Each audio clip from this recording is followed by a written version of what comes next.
Tenena foana hoe tsy mety io ataonao io, de mbola be titoya jereo nefa mahazo anao io.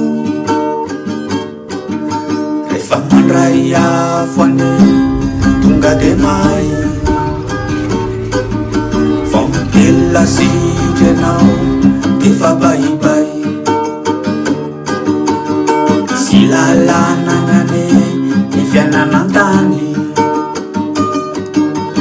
mampitoza amina tamin'ny akany tao an'izany. Efa tenenina foana hoe tsy mety io ataonao io, de mbola be titoya jereny efa mahazo anao io. Ny mpamily tsy mahay mamarina kady fa efa nomenanandro manimba tsika jiaby. Ny jiro aneno misy tena tao anazava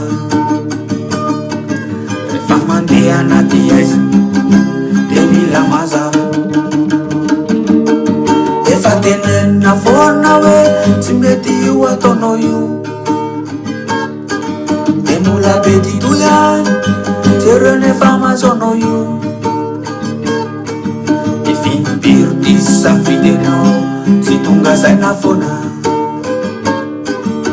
fa mianara amisaina amizay mba tsy hanaonao foana. De sekoly sy mpampianatra misy de mampianatra isaina, fiarahamona mila olona mahay de reo tsy maintsy andrandraina.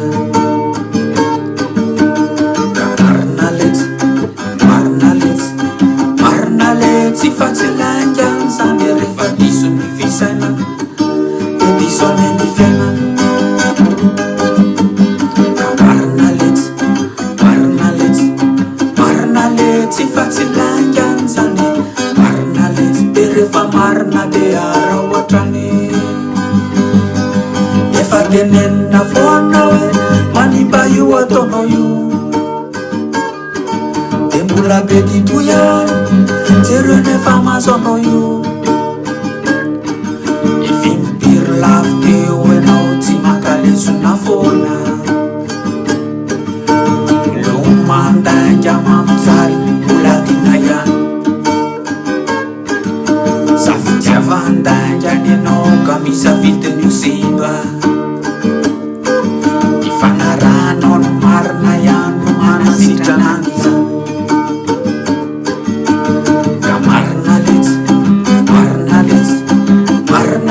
Tsy fatsy laingany zany, marina letsy de rehefa marina de ara ohatrany. Marina letsy, marina letsy, marina letsy fatsy laingany zany,